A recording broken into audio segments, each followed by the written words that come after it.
Vamos lá, vamos lá.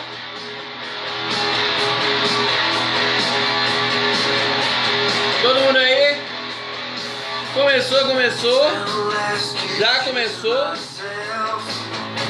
Vem. Apareceu um. Primeirão. Vamos lá.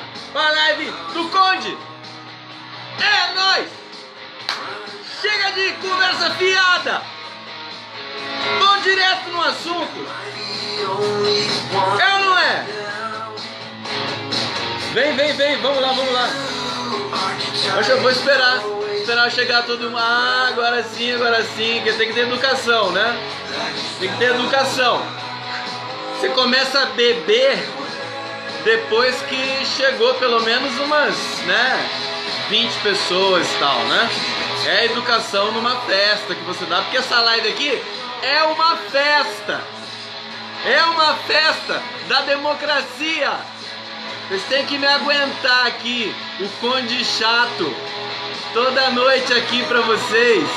Saudações democráticas. Água.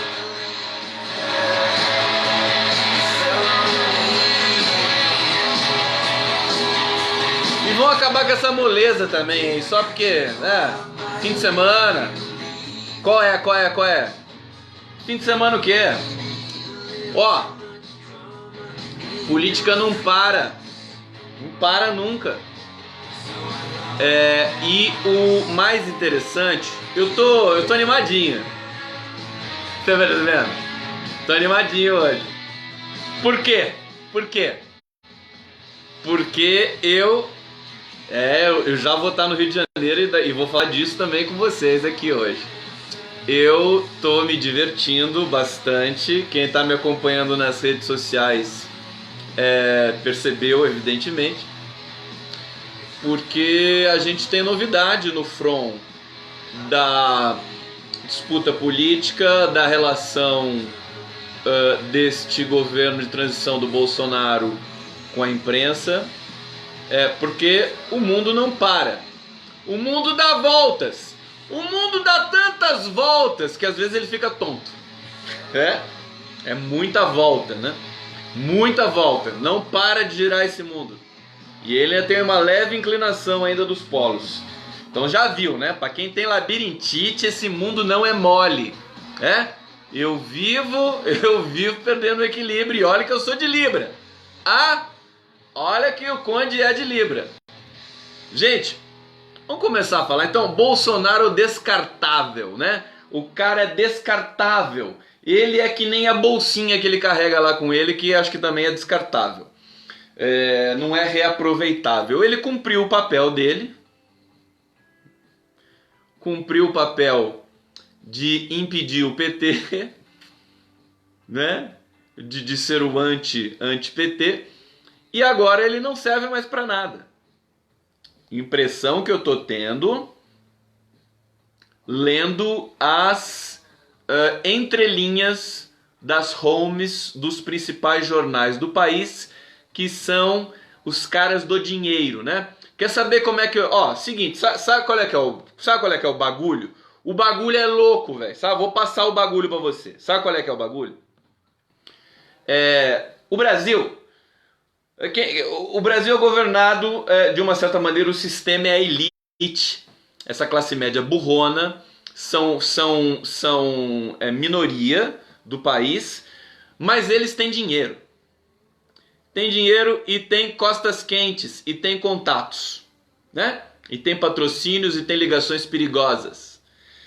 Então, na verdade, o monitoramento e o nosso acompanhamento dos grandes veículos de imprensa, Folha, Estadão e Globo, basicamente, esses três, Minguim, seu vizinho e pai de todos, Folha, Estadão e Globo, né? Acompanhar esses caras significa apenas, então, somente saber como o teu inimigo está pensando, como o inimigo do povo e da democracia está pensando aqui no Brasil. É isso. esse é o sentido, é como ler a Folha de São Paulo, ler o Estadão e ler o Globo. É como se você se infiltrasse no mundo dos negócios, do dinheiro. Acho que tá meio tortinho isso aqui, tô com a inclinação que nem a da Terra aqui, tipo labirintite na veia. É como se você fosse um infiltrado nesse lugar em que as pessoas fazem negociatas e o que eles estão pensando. Eles não conseguem esconder tanto. Eles tentam esconder, eles tentam passar o vernizinho neles de que estão fazendo jornalismo, né, investigativo e tudo mais, mas na verdade tem uma coisa por trás de tudo isso. Então, ver esses veículos todos os dias é apenas então somente isso, monitorar o seu inimigo e entender como ele pensa. Tem que ver. Tem muita gente que fala aqui pra mim que, não aguento mais a Folha, cancelei minha assinatura, beleza, fez bem. Cancelar a assinatura, joia, tô junto. A gente pega, hackeia o site e vai lá para consumir o conteúdo deles. O problema é assim, é você abrir mão completamente desses veículos. Por quê? Senão, como você vai saber como o seu inimigo está pensando? Tá? Porque o inimigo não é só o Bolsonaro. Não é só esse governo. Porque se esse governo cai, o dinheiro, esse sistema que administra o Brasil sem precisar ganhar a eleição nunca, ele vai continuar lá. Estão acompanhando meu raciocínio? Tudo bem. Então, a gente não pode se dar o luxo de fechar os olhos para o que a Folha, o Estadão e o Globo enunciam. Evidentemente, eu já disse aqui mais de uma vez, o problema não são os jornalistas trabalhadores. Eles não têm culpa da editocracia, né? Palavra feliz. Hoje eu comecei o dia, gente, deixa eu falar pra vocês aqui, né? Deixa eu ver se tá rolando musiquinha. Eu gosto de música. Eu gosto porque cadencia. Dá ritmo pra live. Essa live aqui, Lula, aliás, deixa eu dar o meu... Lula, beijo pra você, o Lula assiste a minha live, então fico todo feliz. Fico feliz demais. É muito louco isso. E vamos falar coisas bastante sérias também sobre o Lula hoje, se der tempo, evidentemente. Então, Lula, querido, meu beijo sempre pra você, todo dia a live é pra você, meu querido.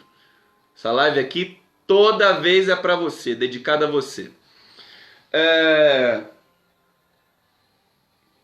Questão sobre relacionamento da mídia, da imprensa hegemônica com o bolsonarismo. Nós tivemos, eu acho que eu sou pé quente, né? Eu vou começar a viajar mais, né? Eu fui para Brasília, voltei, governo deu uma retorcida, né? O governo virtual aí do Bolsonaro.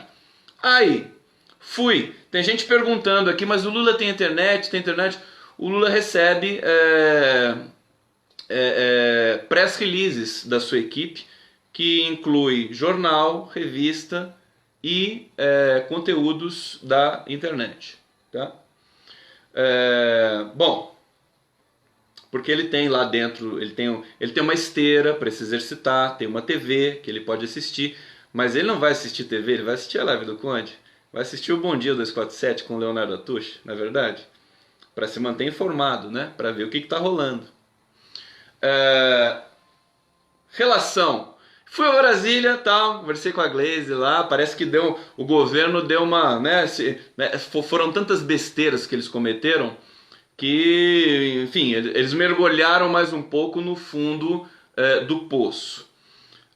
Depois fui para São Paulo, várias reuniões bacanas que eu não dei nem conta ainda de produzir os relatórios devidos.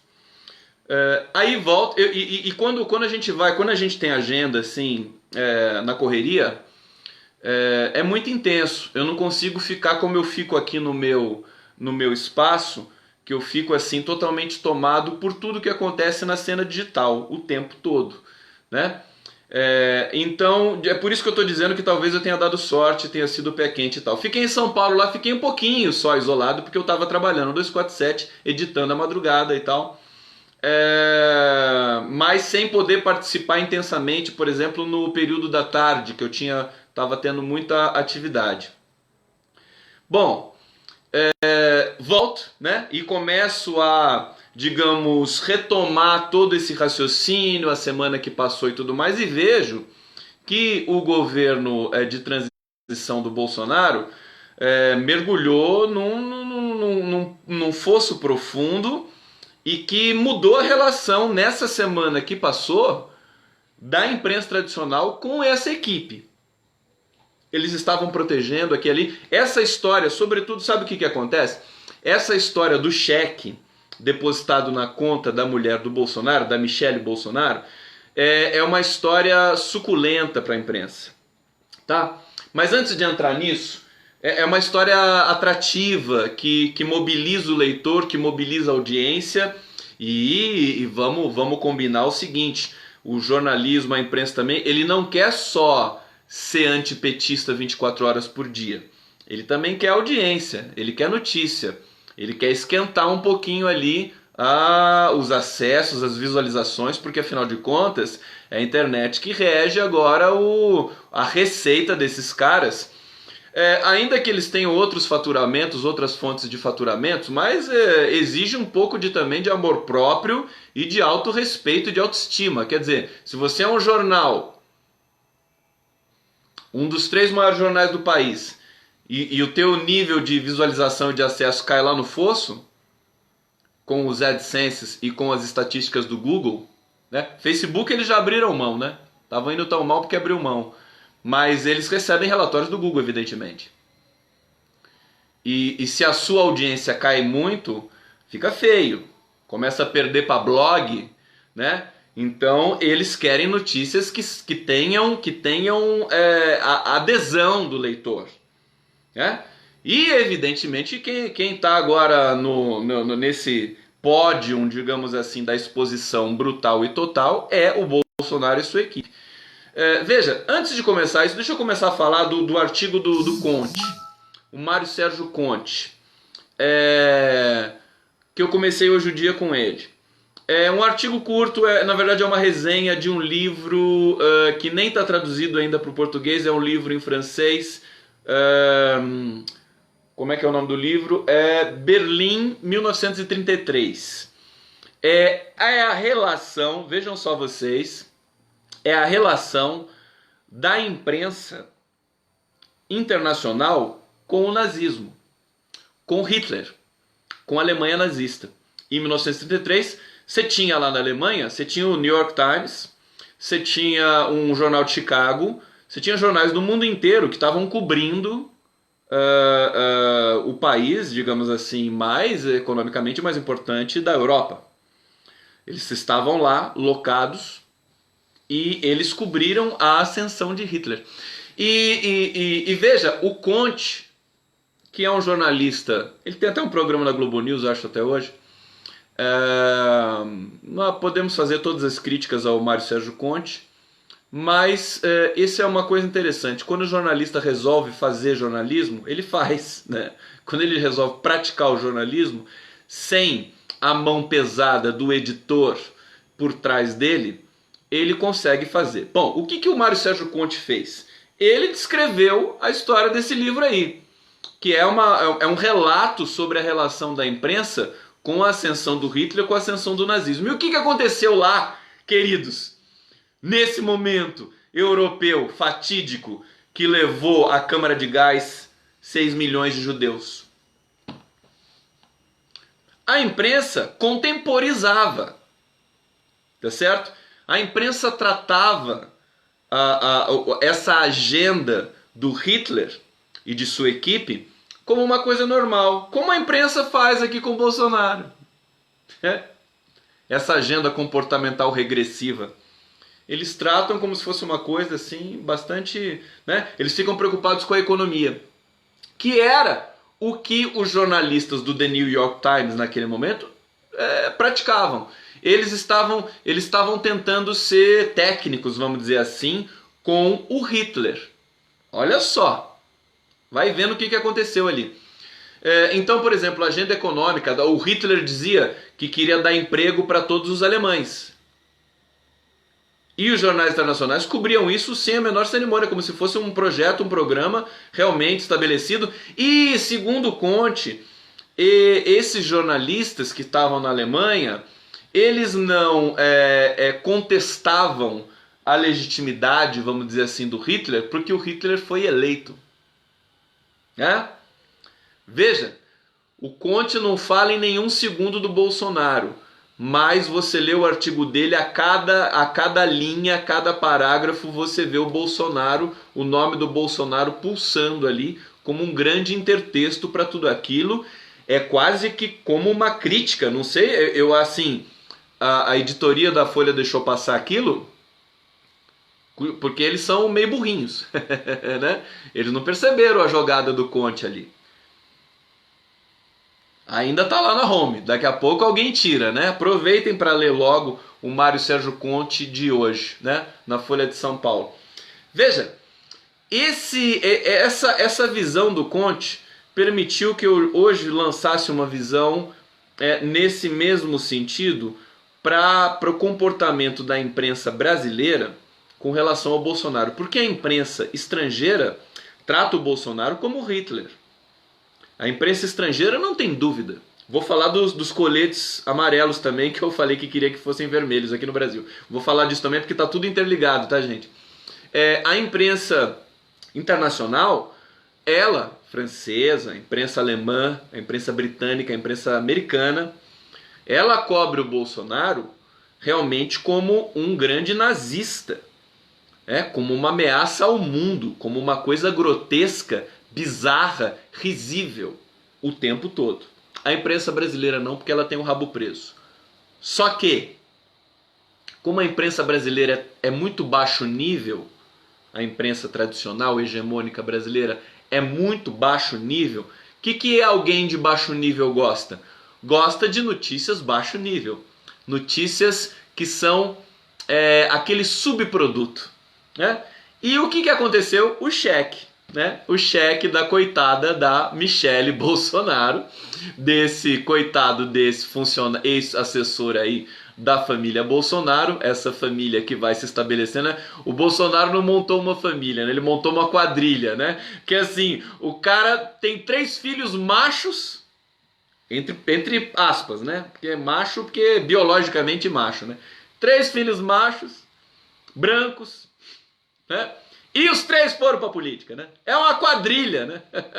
Você vê a diferença, com todo respeito, eu não quero comparar de jeito nenhum Lula a Bolsonaro, mas assim, família do Lula quer dizer, todos os filhos foram buscar profissões, foram estudar, foram lutar pelo seu espaço, muito difícil que eles recebem retaliações pelo preconceito que as pessoas têm contra o Lula.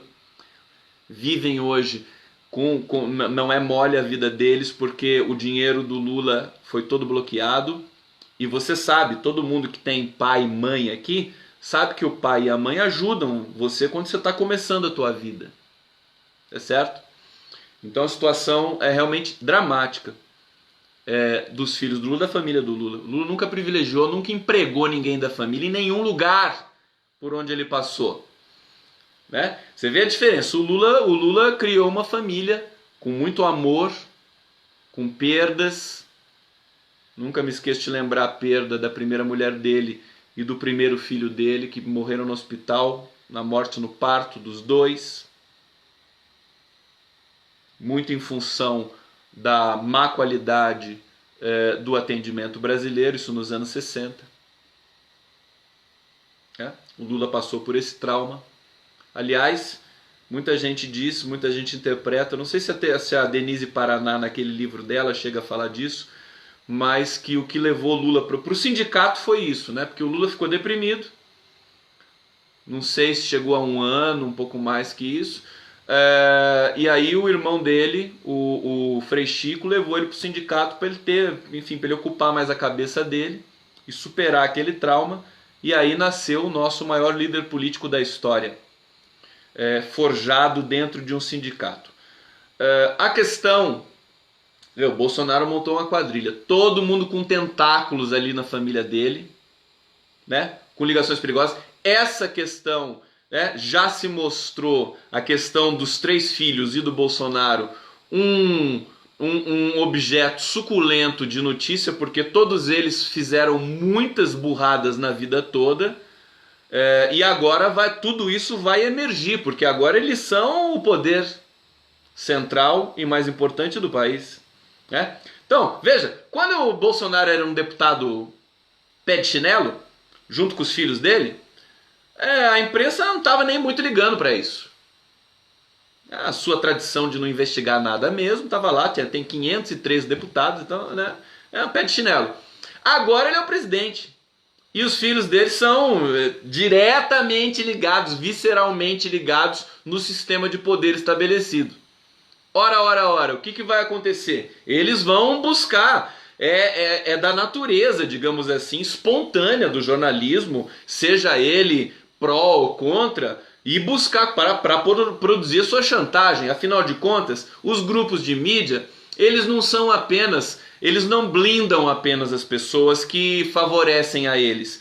Eles produzem informação para produzir a sua chantagem habitual também com o sistema de poder. Não sejamos ingênuos, né, nessa relação. Bom, que o jogo é pesado.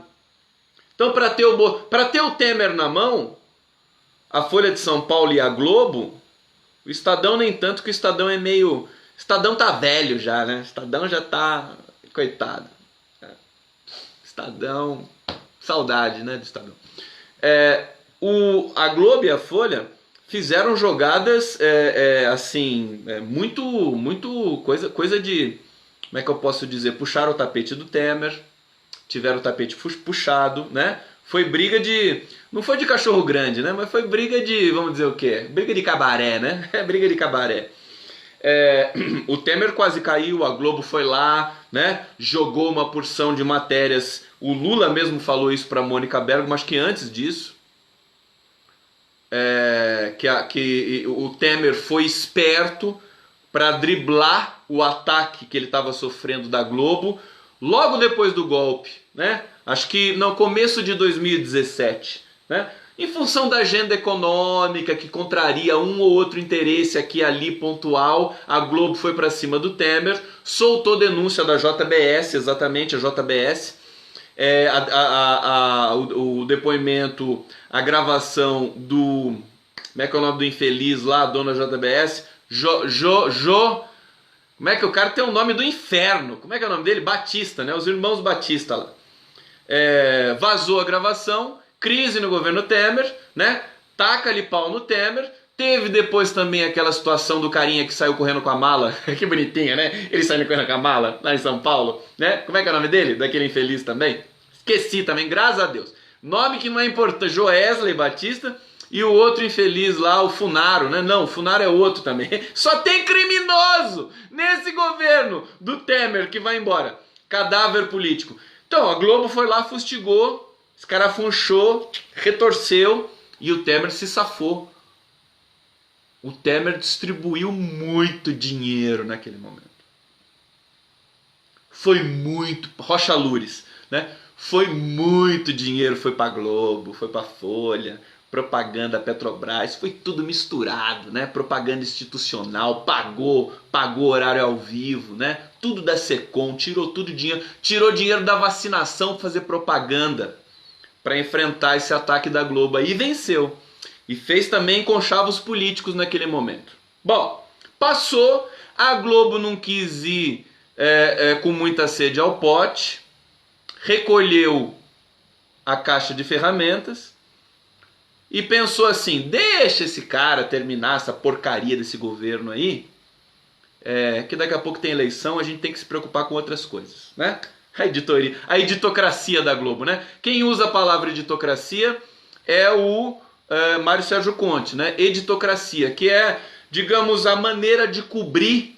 Foi uma crítica feroz do Conte à Folha de São Paulo. Sinto muito, família Frias do inferno, sinto muito. O Conte foi na jugular de vocês. Vocês nem perceberam. Tá? Editocracia. É uma palavra que evidentemente não foi ele que inventou. Talvez esteja nesse livro, mas ela é uma palavra muito forte, muito contundente, muito interessante. Porque é a ditadura da editoria. É você obrigar o teu jornal a dizer só o que você pensa e ignorar toda uma realidade subscrita ali no teu horizonte sensível que todo mundo vê, mas você resiste àquilo. Bom, o que está acontecendo agora? Deixa eu dar um salto e passar para o momento do Bolsonaro agora, que é um momento delicado para o Bolsonaro. Já nem assumiu o governo. Bolsonaro ainda nem subiu a rampinha lá. E já é um governo velho e bastante combalido. Eu até brinquei, porque parece um governo que morre antes de nascer, é um aborto, né? Um governo abortado. E eles são contra o aborto, né? Piadinha péssima minha, mas é engraçado isso, né? É um governo abortado. Até porque você imagina um governo que antes de começar já tem um escândalo desse. Que é o escândalo do... não sei se o nome Bolsolão funciona bem, mas é esse escândalo novelesco, de panfleto, né? Folhetinesco. É muito forte isso. A imprensa adora, porque isso dá audiência, isso vende, né? O Moro não está mais disponível para produzir os vazamentos e a perseguição ao PT. Vamos lembrar e vamos admitir também que a grande mola de perseguição ao PT foi retirada de campo. Substituiu, né? O cara tá lá arrebentando no campo no jogo, né? Tá arrebentando, fazendo gol, né? Tá cobrando lateral, fazendo cera, fingindo que tá doendo, expulsando o jogador. Aí tira o cara. Tiraram o Moro. O Moro tava fazendo estrago. Então, a imprensa tá precisando de notícia, meu filho. Aí eu vou falar para vocês por que ela não tá protegendo o Bolsonaro nesse momento, com todo o empenho que ela vinha fazendo até uma semana atrás. Primeiro lugar, esse tema do cheque, que é um tema muito popular, que a população gosta disso, né? É um tema que tem muita adesão. Então, assim, se ficar naquela coisa do fascista, do Olavo de Carvalho, do colombiano Ricardo Vélez Rodríguez, nosso ministro de la educação brasileña. Se ficar nesse nheco-nheco da Embaixada de Jerusalém, o povo não está entendendo nada disso. O povo não quer nem saber disso. Povão, trabalhador, quer saber disso. O povo quer saber de cheque. De cheque o povo quer saber. Entendeu? Muda completamente o nível de acesso às homes desses jornais. Com manchetes, e é por isso que a Rede Globo no Jornal Nacional deu todo esse melodrama para falar. E aí você entra com uma narrativa nova. Percebam comigo, tá, gente? Espero não estar sendo... Deixa eu aumentar a musiquinha aqui um pouquinho, pra gente não ficar... Pra gente não ter essa coisa, pra fazer a transição. Você sabe que eu gosto disso, porque eu respeito muito o cérebro de vocês. Pode não parecer, mas eu respeito o cérebro. Cérebro.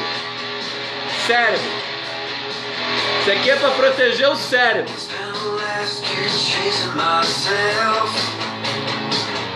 Lula livre.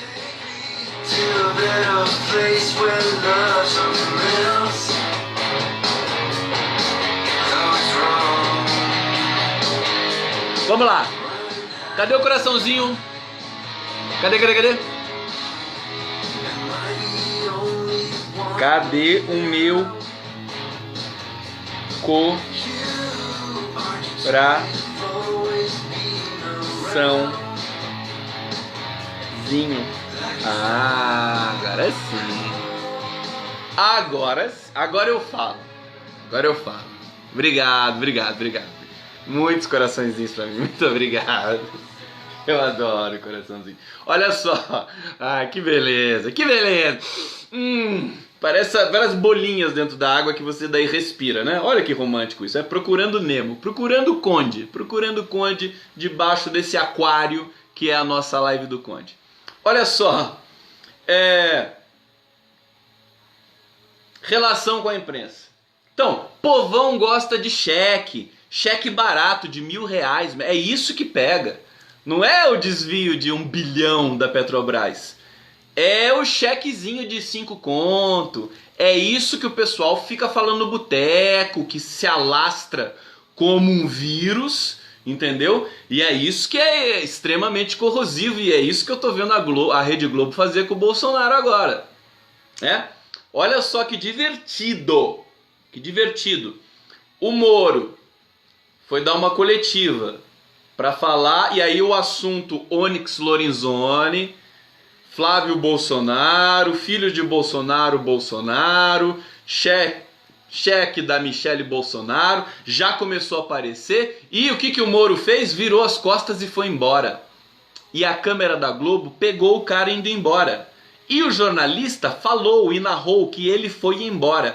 Veja, isso é uma inflexão no tratamento com o Sérgio Moro. Sérgio Moro não é mais o juiz que persegue o Lula. Sérgio Moro é o ministro da Justiça agora, político. Mudou, queridos, cara pálidas, mudou, tá? Bom, vamos para o passo seguinte. Então, você vai agora, nesse momento, em qualquer home de qualquer jornalão brasileiro, você vai encontrar várias, mas uma piracema de manchetes contra o Bolsonaro. E eu acho, sinceramente, que esse mecanismo, não sei qual é a banda, querido Fabiano França, eu peguei aqui, ó, deixa eu aumentar aqui, ó. You Make Me Feel, Stephen Carlin. É do Epidemic Sound, tá? É o rockinho indie, plagiário e tal. É isso porque não tem direito autoral. Se eu botar alguma coisa, se eu botar Rolling Stones aqui que eu adoro, os caras vão querer me cobrar direito autoral. Fala sério, nem 10 segundos eu posso pôr aqui de Rolling Stones ou de Beatles, por isso que eu canto no final, daí não tem problema nenhum, direito autoral, porque sou eu cantando. Bom, eles estão numa situação difícil. Família Bolsonaro, Sérgio Moro deu as costas, a Globo colocou isso no horário nobre, tá mostrando a credencial, fala assim, aqui querido, aqui comigo, com a Globo, você não vai mexer não. E eu acho particularmente que aquele dispositivo de WhatsApp fake news, ele não vai ter mais eficiência agora. Eu acho que saturou, cumpriu o papel, elegeu o Bolsonaro, fraude, caixa 2, mas uma vez do governo em curso, esse dispositivo de fraude pelo WhatsApp não vai mais funcionar, tá? É uma questão de ver o que vai acontecer. Porque eu estou dizendo isso por quê? Porque muda os parâmetros, né? As pessoas têm que trabalhar também, têm que se preocupar com a própria vida delas. Não adianta ficar naquele frisson o tempo todo. O fim das eleições no Brasil causa um movimento muito brusco na percepção dos fatos políticos em todos os brasileiros, da classe A à classe Z, né? O fim da eleição marca uma inflexão muito grande. Então eu entendo que acho que o que vai acontecer é o seguinte: Bolsonaro vai usar o Twitter, né? Mas ele já está acuado. Veja que ele respondeu, matéria do Estado de São Paulo que eu acabei de ver, foram interpelá-lo sobre a questão do cheque que a Michele Bolsonaro recebeu, depositado desse assessor de motorista, não sei das quantas, aí, R$ 24.000, salvo engano. Aí o Bolsonaro falou, ele respondeu, porque em outros momentos ele nem ia responder nada. Se fosse naquele período lá eleitoral, ele ia falar, isso é mentira, isso é fake news. Ele não pode mais falar isso. Perceberam que mudou um pouco o negócio? Ele não pode simplesmente falar assim, é fake news, sabe por quê? Porque agora ele é o centro total, brutal, colossal, faraônico, estratosférico das atenções. Tá? Então, mudou. E aí, a Fátima, delicadamente, a Fátima Daniel tá dizendo aqui, se foderam. Concordo com você, Fátima. Eu acho que eles se foderam. Com todo respeito. Porque eles estão experimentando o próprio veneno agora. Foram com toda a sede, sem nenhuma vocação, só para tirar o PT do poder, sem projeto de país, sem porra nenhuma. Então, Bolsonaro não está nem sabendo como é que governa, não sabe absolutamente nada. né? A imprensa sentiu isso. A imprensa sentiu que esse nicho é um nicho incompetente. Entendeu? Eles não... 10 generais... Pô, botar 10 generais para administrar um país é ridículo. Então, eles estão... É ridículo porque não é... O general não foi feito para administrar órgão, ministério. O general foi feito para ser general. Será que ninguém consegue entender isso? Não é nada contra as forças armadas que eu tenho. General tem que estar lá no exército, entendeu? Tal, mandando ver no capitão, mandando ver no major, tal, batendo continência para todo mundo. É isso que é o general, tem que fazer isso. O general não tem que botar um pijaminha e ir pro ministério. É disfunção, é disfuncional isso. Bom, a imprensa percebeu que o pessoal é muito incompetente. E ela já está se armando. Por quê? Ela percebe que esses caras... Qual que é o cálculo que deve estar rolando ali numa Globo da vida que não é boba nem nada? Falar, do jeito que esses caras estão organizando o governo, eles não vão durar muito tempo. Aí eu quero dizer para vocês o seguinte. Não importa se o Bolsonaro cair amanhã, se tiver um problema na cirurgia, ficar internado, eu acho que a grande solução para eles realmente é o Bolsonaro ficar internado 1 ano.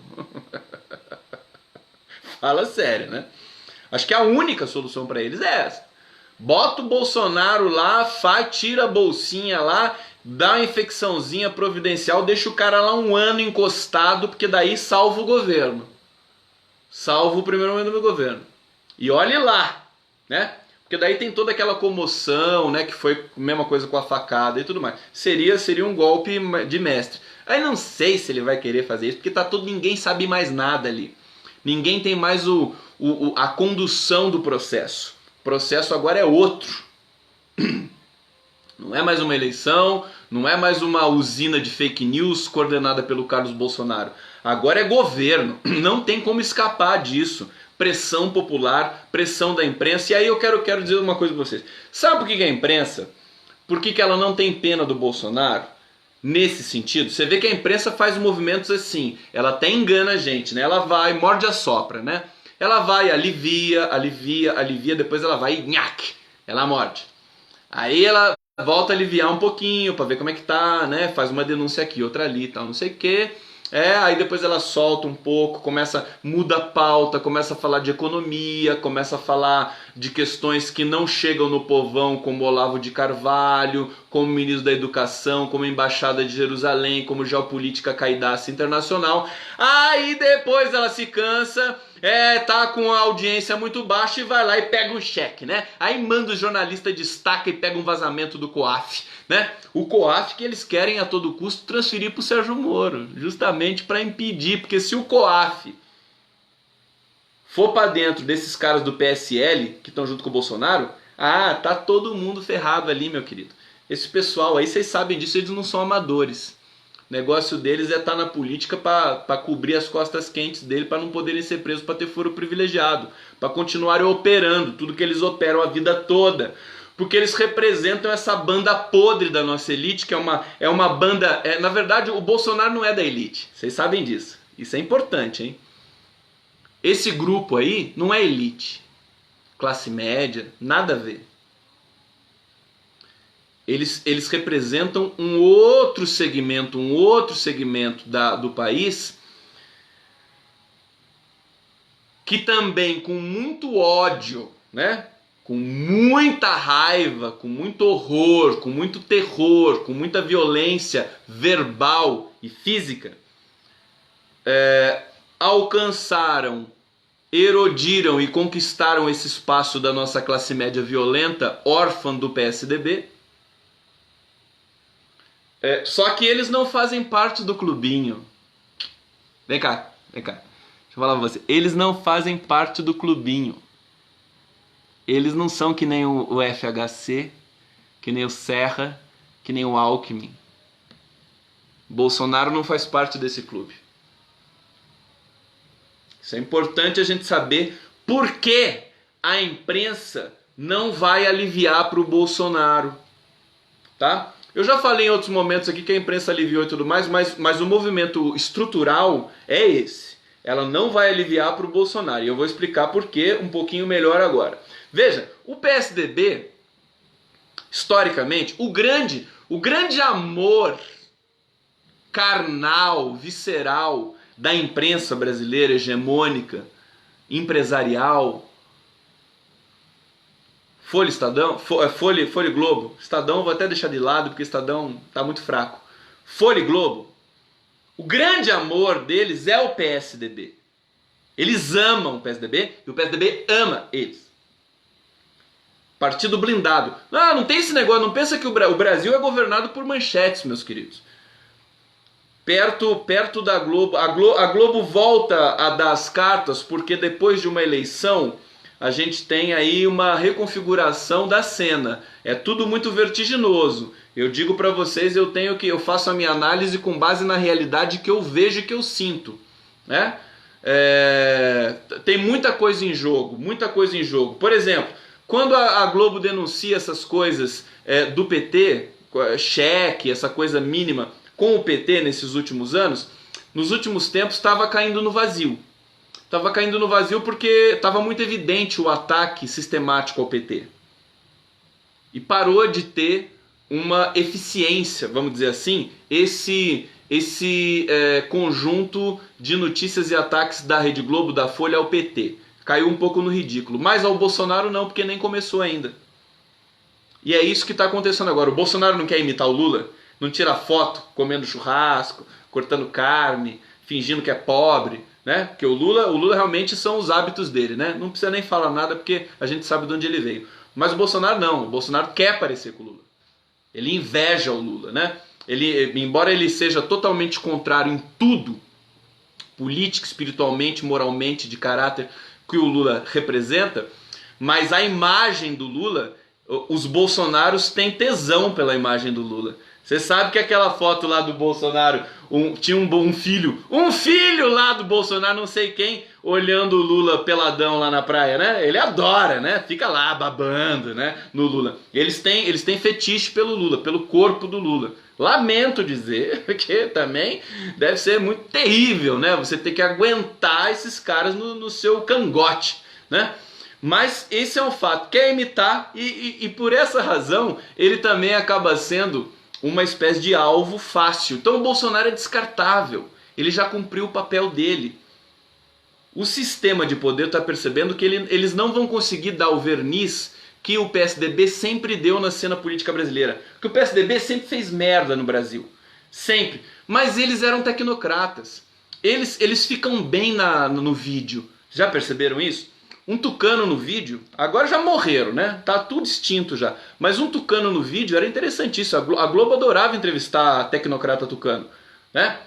O Gianetti foi tucano um momento da vida dele, né? Então o cara todo empolado. Não, veja, a economia você tem que fazer investimento, porque assim você vai ter um refluxo do capital e você quer só merda, só enrolando. E caía bem, parecia que o cara tava né, com a Miriam Leitão lá, né, aquela coisa, tava tudo lindo lá. Só que não tem mais isso porque o pessoal do Bolsonaro é burro, eles não sabem esse discurso, né? Eles são simplórios. E, meu querido, ser simplório para o povo brasileiro, se você for um mentiroso, fica na cara, né? O Lula sabe falar a língua do povo, o PT sabe falar a língua do povo, Bolsonaro não sabe não, porque fica artificial e eles têm muitos esqueletos no armário. Então, tá divertido. Eu percebi esse movimento na imprensa, no trato com o Sérgio Moro, evidente, o Sérgio Moro vai... Então assim, o que eu estou prevendo? Eles vão naufragar de maneira fragorosa.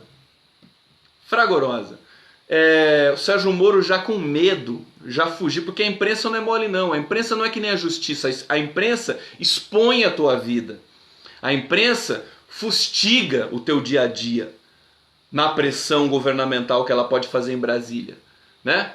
Então o Sérgio Moro já está fugindo de jornalista, o Onyx Lorenzoni já está perdendo a estribeira antes de assumir governo, quer dizer, isso é inédito no Brasil.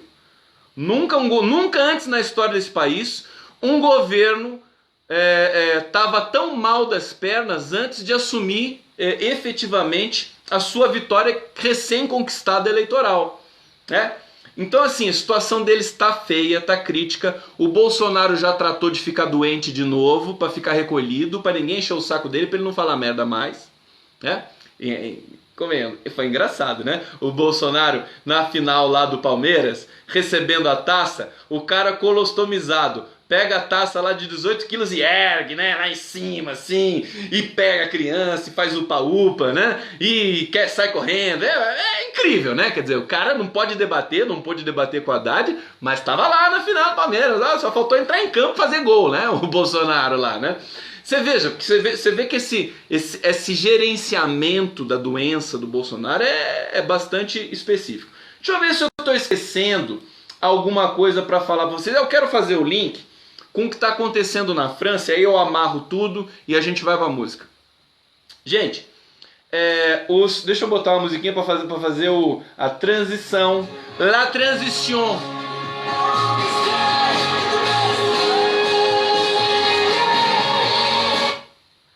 La transition de l'Ave du Conde. Essa aqui não. Essa aqui é boa. Aguinha. Como é que é o nome dos caras? Les Gilets Jaunes. Os coletes amarelos. Les Gilets Jaunes.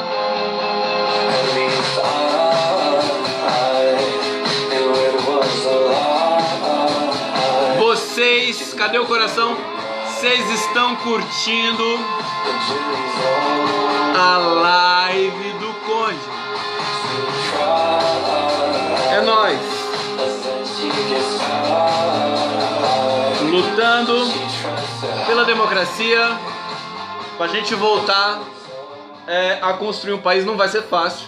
Eu tava dizendo o seguinte, se o Bolsonaro cair, não vai adiantar nada. Se o Mourão, se todo mundo cair ali, não vai adiantar nada, nada, nada. O Brasil é feito de golpes. Mas já é alguma coisa. Tudo bem? Tá? Enquanto isso, enquanto esses caras se matam, o PT tá lá trabalhando. PCdoB, partidos legítimos, né, com representação popular real, tá trabalhando. O Lula, a luta pela liberdade dele não vai cessar nunca, até que ela seja efetivada pelos direitos que ele tem, que é um preso político. O prestígio internacional dele continua subindo cada vez mais. O prestígio internacional dele não foi estancado pela eleição brasileira. Pelo contrário, toda essa onda de refortalecimento da esquerda brasileira, sobretudo do PT, que foi durante essa fraude do WhatsApp, teve aí um solavanco, ela continuou no exterior, porque no exterior não teve eleição, né? Então o Lula continua em alta conta no mundo todo, e nós vamos recuperar aliás, já estamos recuperando essa narrativa pela libertação do Lula, Lula livre, o tempo todo, porque isso que eu acho que vai acabar movimentando o país até com a queda precoce de um governo, né? Nós estamos na iminência de assistir a queda precoce de um governo como o Collor. Veja só, tem gente do PSL cogitando a eleição do Fernando Collor para presidente do Senado.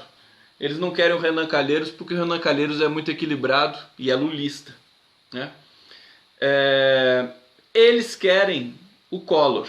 Aí a gente lembra do Collor em 92, foi impedido, sofreu impeachment. E aí sim um impeachment que foi casado com o desejo popular real do trabalhador brasileiro e com a imprensa também. O impeachment do Collor foi nojento, foi feio para a Globo. Foi nojento no sentido de que a Globo elegeu o Collor e depois tirou. E era contra o Lula.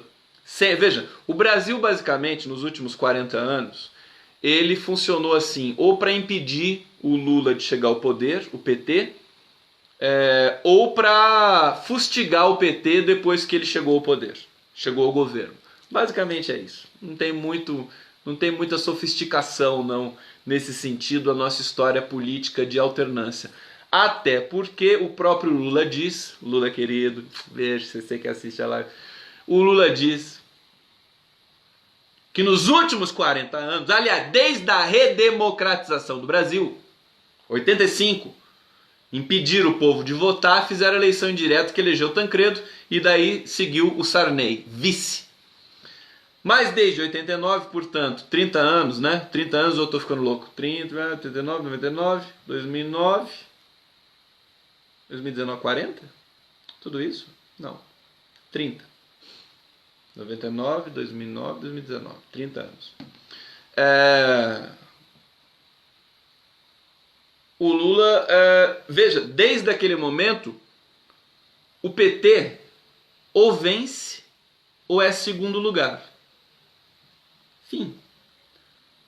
O PT é a maior força política do país. Ou ele ganha ou ele fica em segundo. Ficou em segundo em 89, ficou em segundo em 94, ficou em segundo em 98, ficou em primeiro em 2002, ficou em primeiro em 2006, ficou em primeiro em 2010, ficou em primeiro em 2014 e quase ficou em primeiro em 2018, se não fosse a fraude que foi feita. Tá? Veja, é a força mais importante. Ou ganha ou fica em segundo. E ninguém vai tirar isso assim a fórceps. Não tem nenhum Sérgio Moro. O Sérgio Moro já embicou, né? Com essa nova profissão política que ele vai ter, que ele não tem traquejo para ser político, com um governo todo investigado, vai ficar muito difícil para o Sérgio Moro. O Sérgio Moro vai ser emparedado pela imprensa que não vai querer pagar o mico de continuar blindando o Sérgio Moro. E aliás, vocês já perceberam uma coisa? Não existe mais PSDB para blindar. PSDB morreu. Então a imprensa está com um superávit de blindagem. Não tem a blindagem, não tem para onde ir. O Sérgio Moro porque o Sérgio Moro é tucano. O Sérgio Moro faz parte dessa blindagem, que não existe mais porque não tem mais PSDB. PSDB, eu acho que em 2019 tucanos históricos vão montar um partido e o Dória vai... Ou ele continua com o PSDB cadavérico, ou ele se alinha com o Bolsonaro de uma vez. Bom, para amarrar, só falar do gilet jaune, que são os coletes amarelos na França. Veja, a situação na França não é trivial, é a maior manifestação desde 1968. A pauta dos coletes amarelos é uma pauta progressista, economia retracionista. Eles estão... Tem muita gente que não sabe nada, mas eles são de esquerda ou de direita? É óbvio que são de esquerda.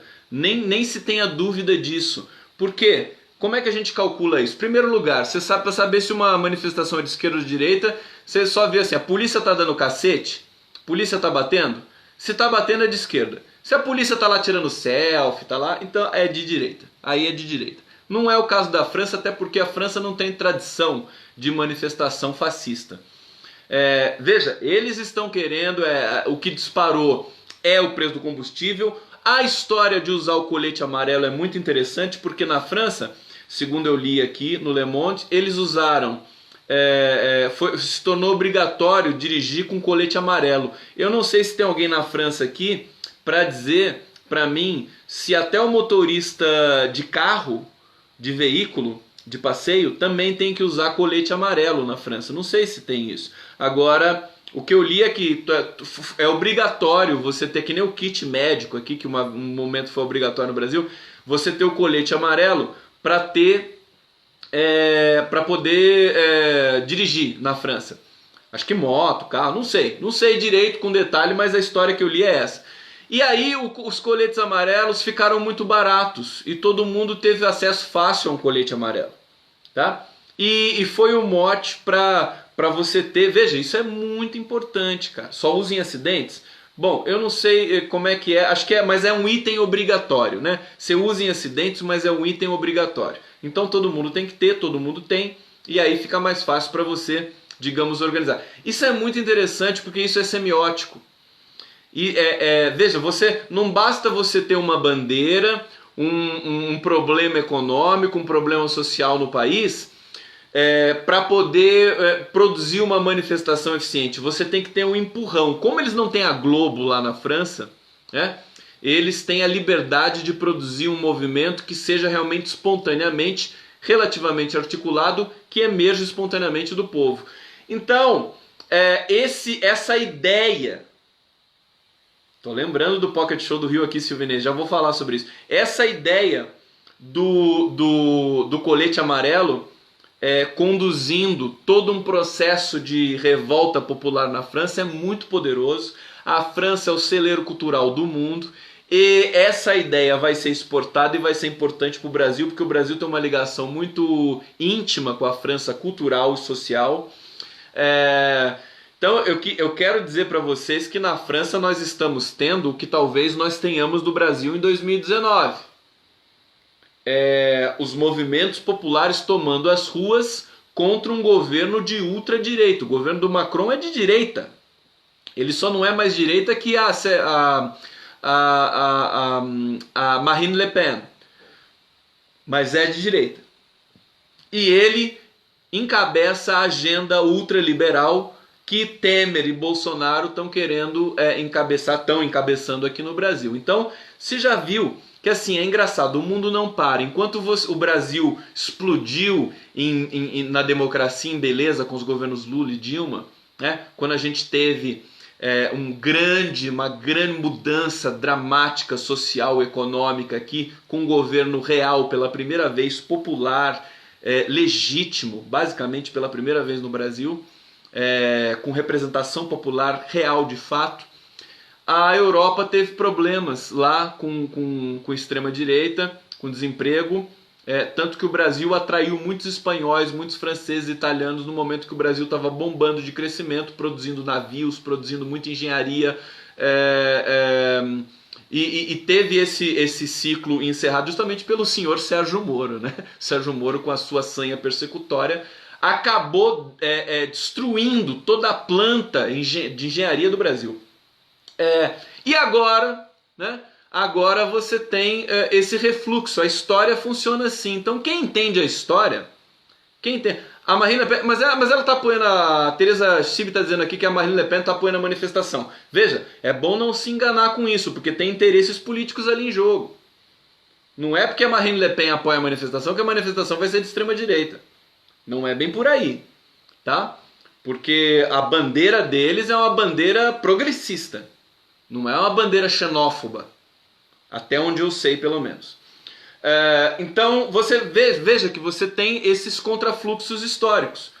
Daqui a pouco, Donald Trump também vai cair.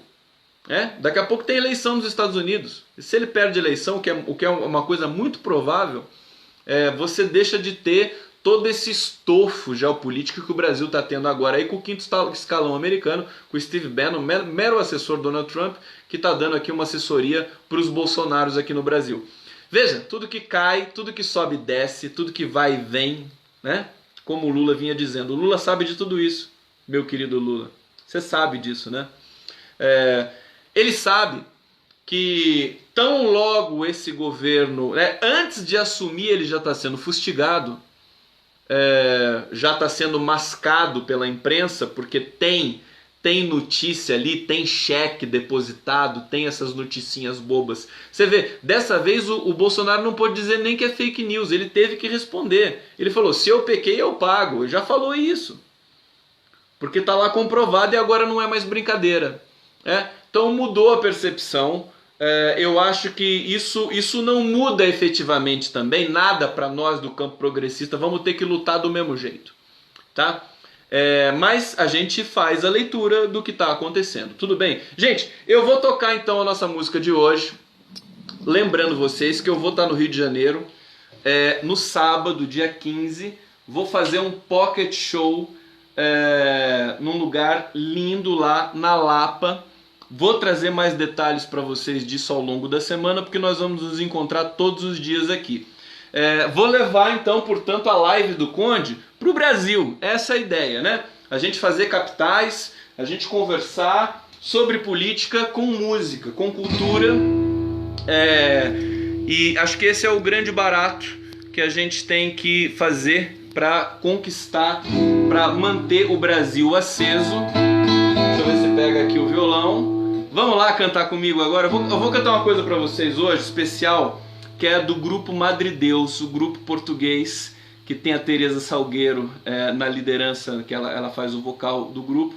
É um grupo do fado contemporâneo, e tem uma música, eu toquei pro Raduan Nassar, foi bacana, foi bonito, e vou trazer aqui para vocês hoje então O Pastor. A gente falando da pastora, como é que é o nome dela? Falando da pastora do Ministério de Direitos Humanos, eu vou tocar a música O Pastor para vocês, que é um outro papo. Tomar minha aguinha. Então mandem coraçõezinhos portugueses para mim.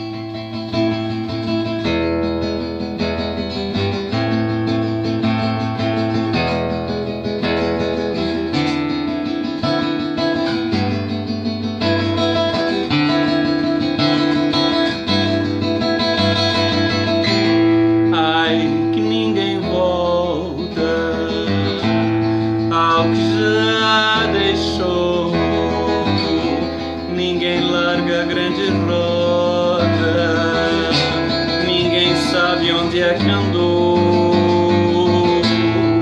Ai, que ninguém lembra, nem o que sonhou. Aquele menino canta a cantiga do pastor. Ao largo ainda arde a barca da fantasia. Meu sonho acaba tarde, deixo a alma de vigia. Ao lar ainda arde a barca da fantasia. Meu sonho acaba tarde, acordar é que eu não queria.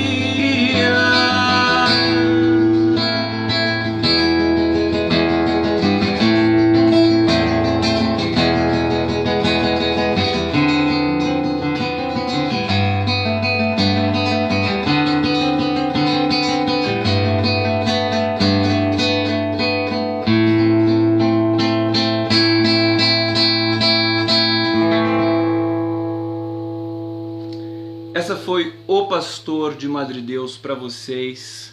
Muito obrigado pela presença, muito obrigado pelos coraçõezinhos, muito obrigado pela interação, pelos comentários. Eu vejo tudo depois.